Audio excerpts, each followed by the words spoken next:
Hello viewers, অচিন্ততার free coaching চ্যানেলে তোমাদের সকলকে স্বাগত জানাই। আজকের এই ভিডিওটিতে তোমরা যারা ক্যালকাটা ইউনিভার্সিটি সহ রাজ্যের বিভিন্ন বিশ্ববিদ্যালয়ে বিএ ইতিহাস অনার্সে ফার্স্ট সেমিস্টারে পড়ছো, বা তোমরা যারা ফার্স্ট সেমিস্টারের পাশে বা জেনারেলে পড়ছো, তোমাদের যে ডিএস সিসি 1 বা MDC 1 বা MN 1 পেপারটি রয়েছে, প্রাচীন ভারতের ইতিহাস, এই পেপারটির একটি গুরুত্বপূর্ণ ইম্পর্টেন্ট প্রশ্ন 2025-এর সাজেশন অনুযায়ী হরপ্পা সভ্যতার সাথে সমসাময়িক বৈদেশিক সভ্যতাগুলির কি সম্পর্ক ছিল। এই প্রশ্নটি নিয়ে বিশদে আলোচনা করব। আলোচনার শেষে উত্তরটি বা এর যে উত্তরপত্র সেটি তোমাদের সামনে আমি তুলে ধরব। তা তোমাদের এই পেপারের যে সিলেবাস, সাজেশন এবং সাজেশনের একাধিক প্রশ্নের উত্তর আমি ইতিমধ্যে আমার চ্যানেলে আপলোড করে দিয়েছি। এই ভিডিওর ডেসক্রিপশন বক্সে তার লিঙ্ক দেওয়া থাকবে, তোমরা অবশ্যই ভিডিওগুলো দেখে নিও। প্রতিটি ভিডিও তোমাদের ক্লাস রিলেটেড সাজেশনের উপরে এই ভিডিওগুলো রয়েছে। তো চলো শুরু করি আজকের ক্লাসের মূল আলোচনার বিষয়কে একবার বোর্ডে দেখে নিই। সিইউ বিএ হিস্ট্রি অনার্স এবং general first same DSCC 1 MDC 1 বা MN 1। এখানে প্রশ্ন হচ্ছে যে বৈদেশিক সভ্যতার সাথে হরপ্পা সভ্যতার অর্থাৎ সিন্ধু সভ্যতার সম্পর্কটা কি, কানেকশনটা কি ছিল এই হরপ্পার সাথে বৈদেশিক সভ্যতার। এই প্রশ্নই হচ্ছে আজকের আলোচনার বিষয়। তা দেখো, প্রাচীন বিশ্বের যেসব সভ্যতা আমরা জানি যে প্রাচীনকালে ছিল, যেমন মিশরীয় সভ্যতা, মেসোপটেমীয়, সুমেরীয়, মিশরীয়, ব্যাবিলনীয়, আক্কাদীয়, এরকম একাধিক প্রাচীন সভ্যতা রয়েছে এবং এই সভ্যতাগুলো খুবই উল্লেখযোগ্য এক একটি সভ্যতা প্রাচীন বিশ্বে। কিন্তু ভারতের দিকে যদি তাকাই, তাহলে আমরা এতদিন কি জানতাম? আজ থেকে 100-2-3 বছর আগে আমরা জানতাম যে আমাদের প্রাচীন ভারতের ইতিহাস শুরু হয়েছে বৈদিক সভ্যতার সময় থেকে, যেটি শুরু হয়েছে খ্রিস্টপূর্ব 1500 অব্দ থেকে।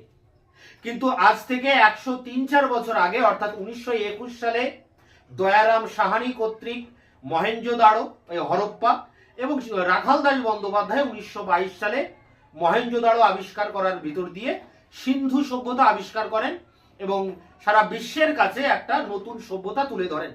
এবং তখনই জানা যায় যে ভারতবর্ষের প্রাচীন সভ্যতা আরো অনেক পিছনে চলে গেছে, অর্থাৎ খ্রিস্টের জন্মের প্রায় 3000 বছরের পুরনো এই প্রাচীন ভারতের সভ্যতা, এই হরপ্পা সভ্যতা। এবং এই হরপ্পা সভ্যতা এই প্রাচীন বিশ্বের অন্যান্য যেসব সভ্যতাগুলোর কথা আমি বললাম তাদের সাথে সমকক্ষতা অর্জন করেছে, একই আসনে তারা বসেছে।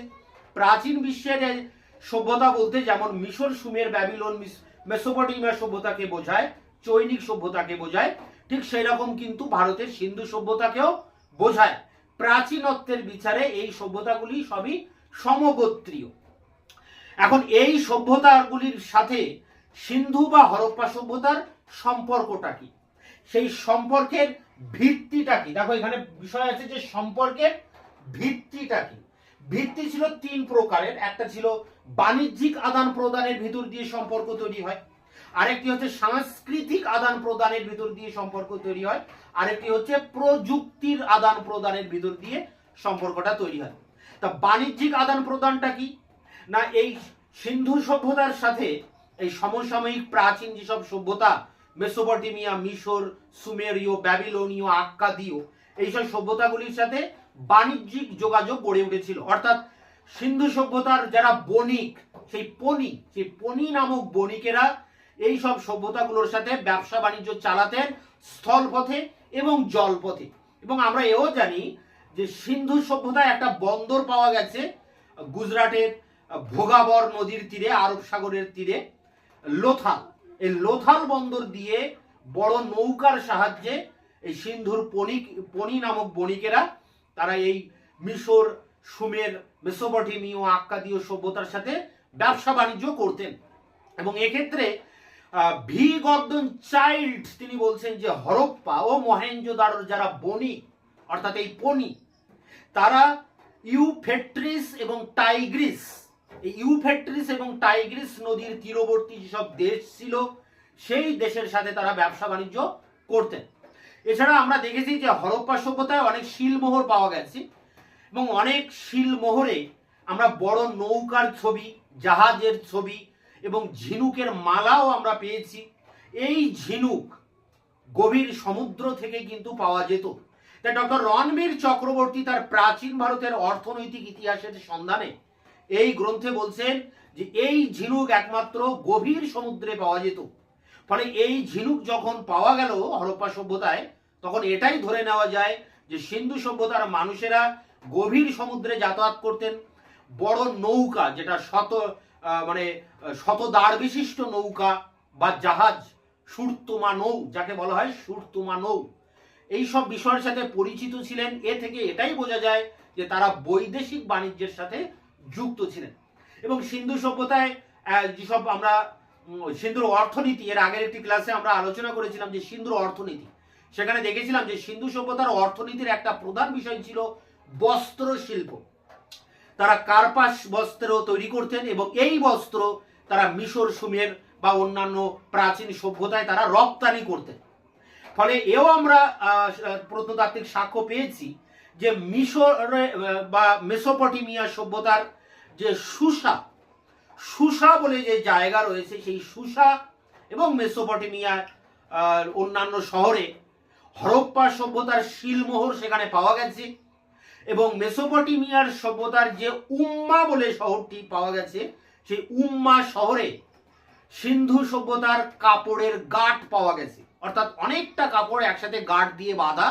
এই অবস্থায় একটা বড় কাপড়ের মোট পাওয়া গেছে কোথায়? মেসোপটেমিয়ার উম্মা শহরে। এবং এই উম্মা শহরে প্রত্নতাত্ত্বিক খনন কার্যের ফলে এখানে অনেক শিলমোহর পাওয়া গেছে, সিন্ধু সভ্যতার শিলমোহর। সেই শিলমোহরে থেকে এটাও আমরা জানতে পেরেছি যে এই উম্মা শহরের সাথে মেলুকা বলে একটি শহরের ব্যবসা বাণিজ্য চলতো, মেলুকা বা মেলুহা।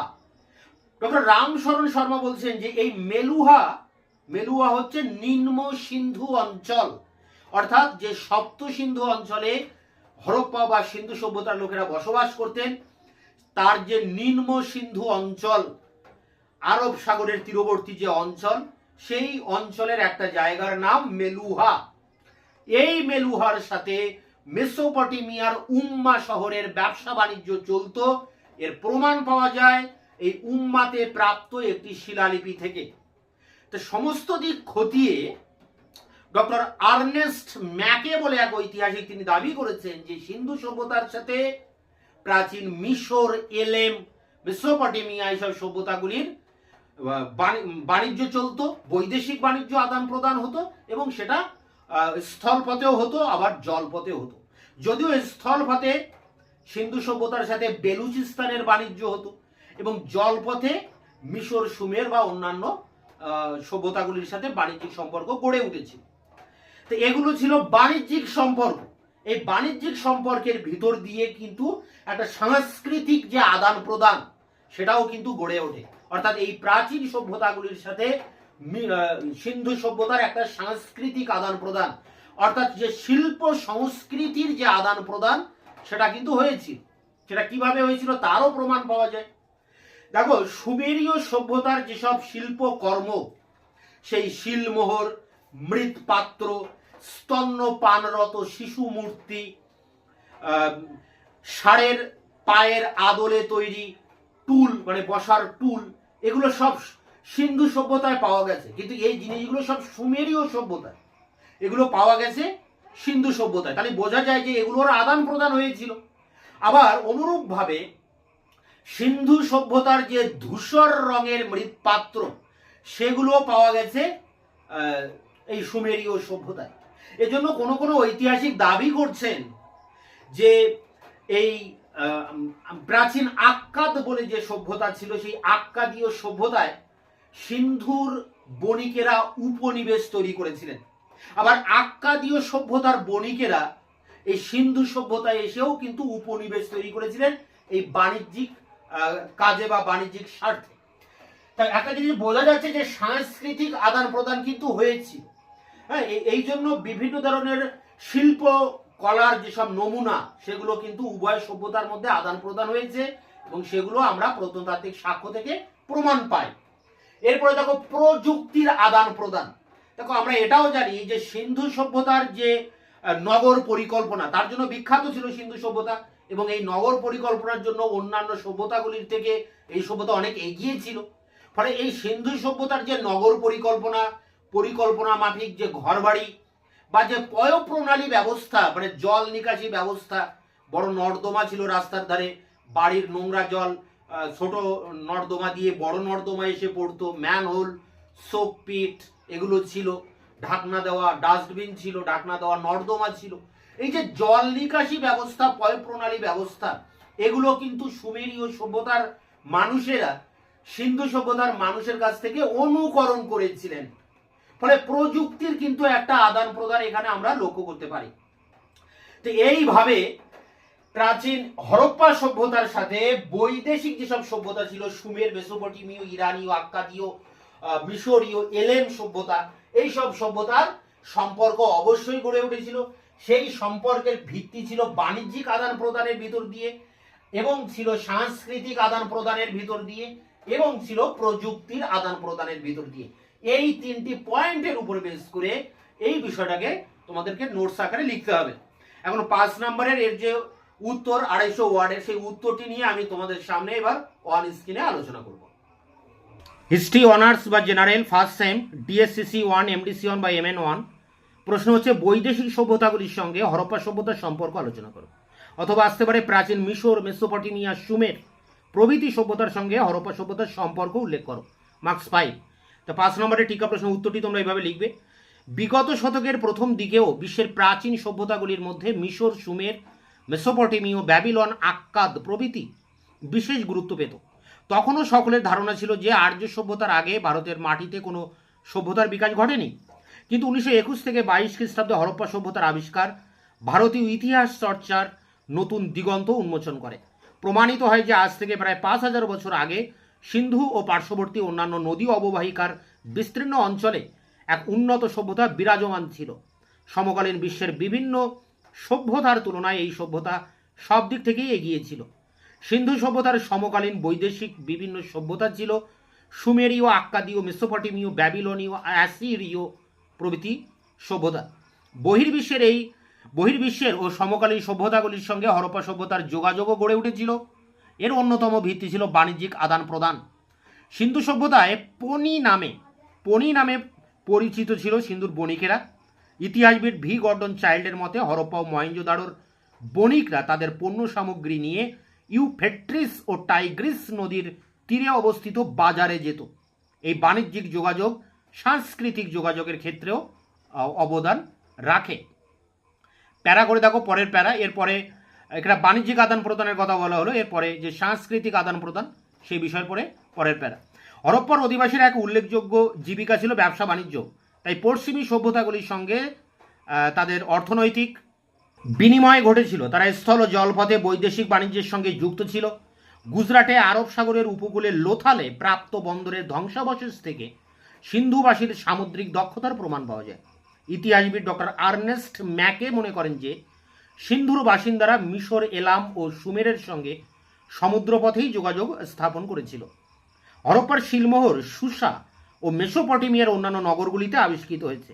সিন্ধু সভ্যতার শিলমোহরযুক্ত কাপড়ের গাঁট মেসোপটেমিয়ার উম্মায় পাওয়া গেছে। পশ্চিম এশিয়ার এই উম্মা শহরে প্রাপ্ত প্রাচীন লিপিতে মেলুকা নামে একটি স্থানের উল্লেখ রয়েছে, যে জায়গার সঙ্গে উম্মা শহরের অধিবাসীরা বাণিজ্য চালাত। ইতিহাসবিদ রামশরণ শর্মা মনে করেন যে এই মেলুকা ও সিন্ধু অভিন্ন স্থান, অর্থাৎ একই স্থান। পরের প্যারা দেখো, এখানে সাংস্কৃতিক আদান প্রদানের কথা বলা হচ্ছে। বাণিজ্যকে কেন্দ্র করে হরপ্পার সঙ্গে বৈদেশিক সভ্যতাগুলির সম্পর্ক স্থাপিত হলেও শেষ পর্যন্ত তা আর শুধু অর্থনৈতিক লেনদেনেই সীমাবদ্ধ থাকেনি। উভয়ের মধ্যে শিল্প সংস্কৃতির আদান প্রদানও শুরু হয়েছিল। সুমেরীয় সভ্যতার শিলমোহর মৃৎপাত্র, স্তন্যপানরত শিশুমূর্তি, দীপাধার, ষাঁড়ের পায়ের অনুকরণে নির্মিত টুল ও অন্যান্য জিনিস হরপ্পায় আবিষ্কৃত হয়েছে। আবার সুমের প্রভৃতি স্থানে পাওয়া গেছে হরপ্পার নকশা করা ধূসর রঙের মৃৎপাত্র। হরপ্পার সঙ্গে স্থলপথে বালুচিস্তান এবং জলপথে মিশর ও সুমেরের সম্পর্ক গড়ে উঠেছিল। কোনো কোনো ইতিহাসবিদ মনে করেন যে বিশ্ব সভ্যতা ও সংস্কৃতিতে হরপ্পা সভ্যতা যথেষ্ট প্রভাব বিস্তার করতে পেরেছিল। হরপ্পা সভ্যতার বণিকরা পশ্চিম এশিয়ার আক্কাদে উপনিবেশ গড়ে তুলেছিল। সিন্ধু সভ্যতার নগরগুলির বিন্যাস, গৃহ নির্মাণ রীতি, পয় প্রণালী প্রভৃতি সুমেরীয় মেসোপটেমিয়া সভ্যতাতেও আবিষ্কৃত হয়েছে। এর থেকে উভয় সভ্যতার মধ্যে প্রযুক্তির আদান প্রদানের আভাস পাওয়া যায়। শেষ প্যারা দেখো, ছোট্ট একটা উপসংহার দেওয়া হয়েছে এখানে। সুদীর্ঘ প্রায় 5000 বছরের প্রাচীন সভ্যতা কিভাবে সে যুগে বহির্বিশ্বের বিভিন্ন সভ্যতার সঙ্গে এই ধরনের যোগাযোগ গড়ে তুলেছিল তাই ইতিহাসের এক বিস্ময়কর ঘটনা। একথা নিঃসন্দেহে বলা যায় যে হরপ্পা সভ্যতার স্বকীয়তা ও চরম উৎকর্ষের কারণেই এই ধরনের আন্তর্জাতিক যোগাযোগ স্থাপন করা সম্ভব হয়েছিল। তার ফলে প্রাচীন বিশ্বে এই সভ্যতা যথেষ্ট গুরুত্ব ও মর্যাদার আসন লাভ করে। এই ছিল সমসাময়িক সভ্যতাগুলির সাথে সিন্ধু সভ্যতার যে সম্পর্ক, তার উপরে 5 নম্বরের টিকা প্রশ্নের উত্তর তোমাদের সামনে আলোচনা করলাম। তোমাদের এই পেপারটির ম্যাক্সিমাম প্রশ্নের উত্তর আমি ইতিমধ্যে চ্যানেলে আপলোড করে দিয়েছি, তার লিঙ্ক দেওয়া থাকবে ভিডিও ডেসক্রিপশন বক্সে। ভিডিওগুলি তোমরা অবশ্যই দেখে নিও। এছাড়া তোমাদের আর যেসব প্রশ্নের উত্তর আমি এখনো দিতে পারিনি তার অ্যান্সার খুব দ্রুত তোমাদের সামনে এনে হাজির করবো। ততক্ষণে তোমরা চ্যানেলকে সাবস্ক্রাইব করবে, বন্ধুদের কাছে শেয়ার করবে, নিজেদের মতামত জানাবে কমেন্ট সেকশনে, এবং ভিডিওটি ভালো লাগলে অবশ্যই এটা লাইক দেবে।